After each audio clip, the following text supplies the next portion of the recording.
This backyard is an absolute resort. The house is really nice. Look at how nice the grass is. I mean, beautiful playground. I mean, that's a gigantic playground. And then you've got this brand new gunite swimming pool that they just finished.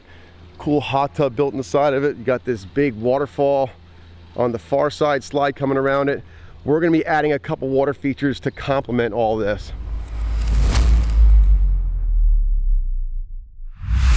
Now the homeowner really wanted to have a pond, so what he did was have his landscaper come in and they built this wall on this backside here. We've got an empty garden space that they weren't doing much with, so they were like, let's put a pond here. And we discussed it, and in order to make it more interactive, we said, let's put a seat wall in so the kids can get right up against it and they can see right inside the pond. They can sit on this wall, they can lean on it, feed the fish. So back in here, we're gonna do our Tranquility Elite Pond. It's gonna have some upgrades. We're gonna go about 10 feet this way, 14 this way, and then back up in here right next to the staircase that goes up to the slide, we're going to start a waterfall coming down along those steps, working with the grade down into the pond. Now that alone would be like super cool, right? You got this awesome pool, really cool pond area, super interactive, but they're like, you know what, we got this other space over here. We really want to have the sound of the water permeating through the backyard. If the windows are open, you'll be able to hear it inside. So we're like, okay, let's do a set of stacked slate spheres over here. So in this space, we're going to take most of this area out right here up to about here. All that grass comes out. We're going to be putting in a reservoir that's going to have our 3 stacked slate spheres on top of it. We're going to do a small, medium, and large right here, all lit up. Some nice boulders placed around it so they're kind of countersunk inside the landscape, and we're going to light the whole thing up. So when you come in through the gate back here, first thing you'll see is those spheres. You'll look up, beautiful pool, waterfalls here, and in the backdrop there, we're going to have that really cool pond behind the wall. Now the pond itself is not going to be overly challenging. We build this size pond quite often, but the access here is not terrific. They got a brand new pool, brand new patio, and a small space to get through back there. So we're going to take and lay down fabric in this whole area, protect all this paper surface. Then we're going to put down plywood because we're going to bring the machines across the pool deck all the way back to where we've got to put this new pond in.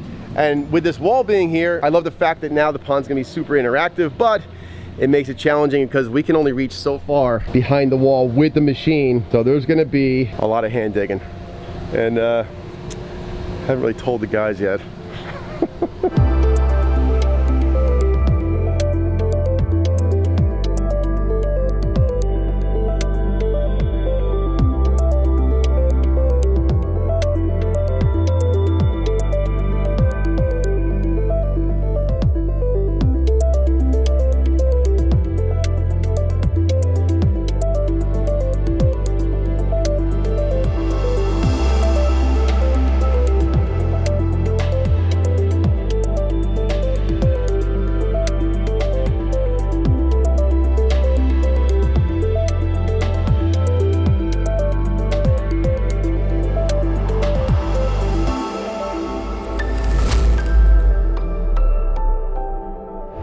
Day 2 on this project. We've still got a lot to do. We're gonna plan to rock in the entire pond, including a fish cave up on this far corner here, and then stack stone all the way up this backside of the retaining wall. This way you've got a straight shot all the way down to the depth of the pond, and then we're gonna work our way up and out of the pond and into that waterfall and stream. America!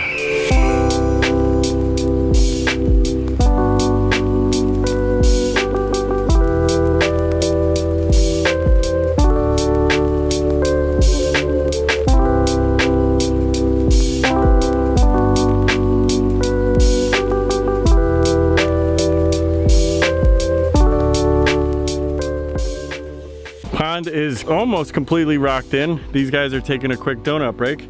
We've got our tent here to keep us shaded from the sun. As it's moving over, it's actually almost covering the entire pond, so they were lucky enough to have coverage, but I was in the full sun.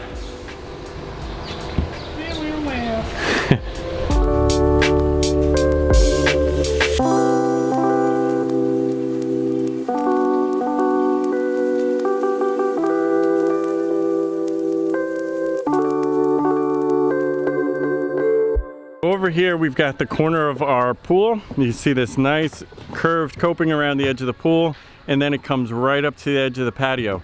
So we're gonna be working in this space right over here.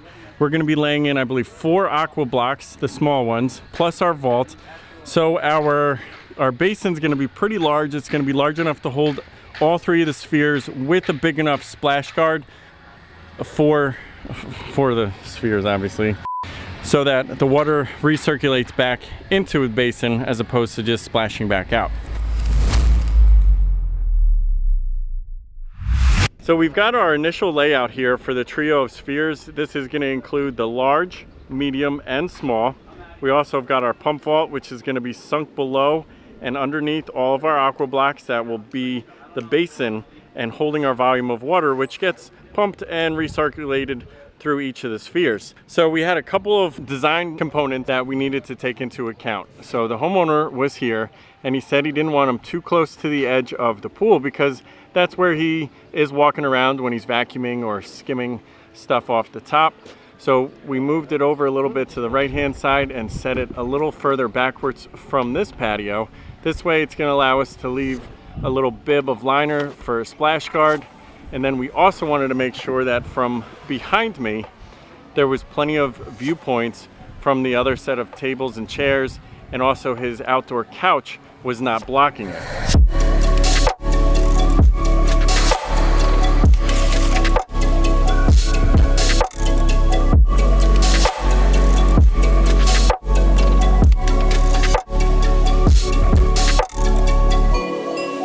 So one of the challenges we frequently run into is irrigation along with electrical. The conduit actually comes this way, curves and comes around this side of the pool, and we believe it actually goes to the 2 lights that are inside the pool. There is one there and another one a little further down. So that proposes us with an issue of now we have to dig back a lot of that grass and move this pipe over, because it is not something we can break, because we do not want to pull the wires out of those lights and cause any problems with this pool. So we have to dig back all the grass as far back as we need to be able to bend this line into the mulch and out of our way, because we will be coming this way with our trio of spheres. Edge of the basin's actually going to be over here, so we won't have to go too far out of the way, but it still proposes a problem, and it is just another step we have to take to get this basin installed. So we're going to get to work on that, and once we get this out of the way, we're going to pull back any irrigation in the way along this main line. We're going to pull it back, cut it, tie it off, so that way the irrigation guys, when they come and fix it, they know what's what. And then we're going to put our basin in and get that going.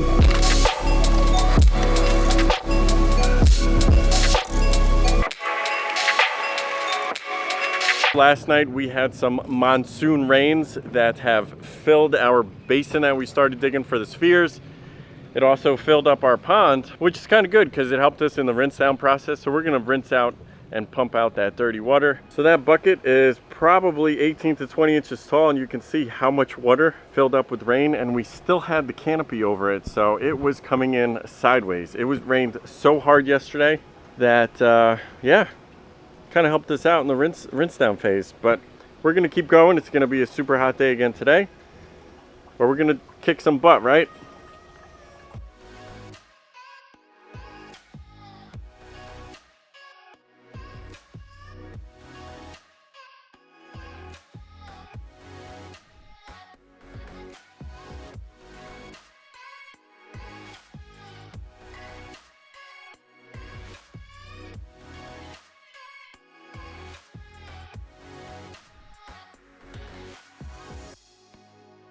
Okay, while those guys are finishing rinsing down the pond, I'm gonna get to work on some of the plumbing components for our spheres.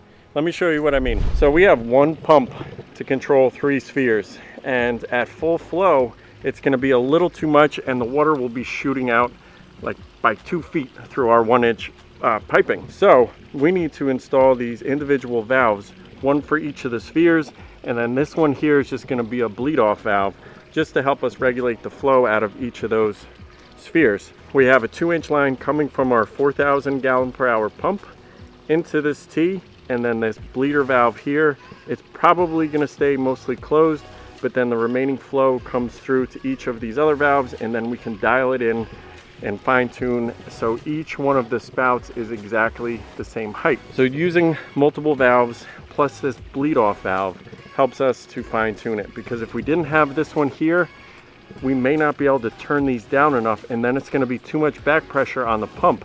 So just having this as a pressure release is what you should do when using a large flow pump reduced down to 1-inch pipe. All of the spheres are in location. They are plumbed up. I've got that manifold I showed you earlier all connected. Check valve pump already in the vault. All the plumbing makes it super easy. First one in line goes to this one. Middle one goes to the middle sphere. Far right one goes to the large sphere. This is very easy to control. Once we turn the pump on, we know which one's going to control which fountain. And then from there, all we have to do is just dial them in, get the height that we want out of the top of the sphere, and then adjust that bleed off valve just to control everything, make sure it's flowing well without too much back pressure on the pump.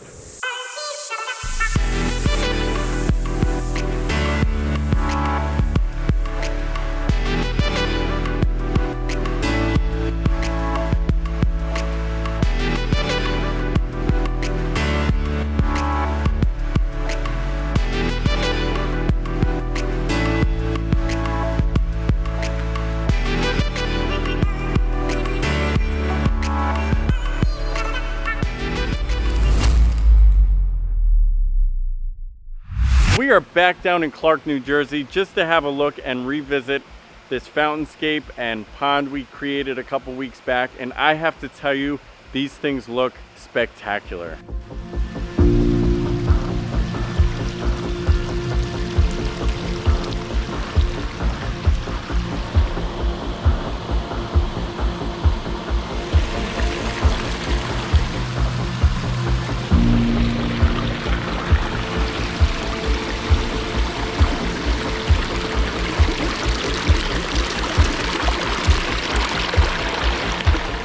This thing is looking spectacular. It is such a nice compliment to have on this side of the yard to just kind of add some detail, add some attention to what would have been just a plain space, but now this is really something that's going to stop you in your tracks as you come in through the gate or while you're sitting on this furniture out here enjoying your time in the sun, relaxing, and now you've got this wonderful sound of these bubbling spheres.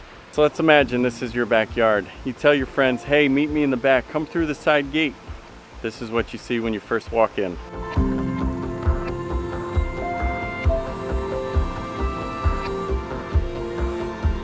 So I hope this one here maybe inspired some ideas, gave you some creative ways of adding some interest into your landscape, even into areas where you thought were unusable or a waterfall or water feature may not even have fit. This is going to show you that you don't need a whole lot of space to really have a feature that not only functions properly, is going to be a safe ecosystem for fish and plants, but also is going to be adding interest and relaxation into your backyard. So if you like this video and want to see others just like this, we are posting videos every Friday to show and showcase what we do in backyards all over for customers who absolutely love what we're doing. We hope you guys do too. So share your comments below, and if you haven't done so already, hit that subscribe button. Join us every week. We'll see you on the next one.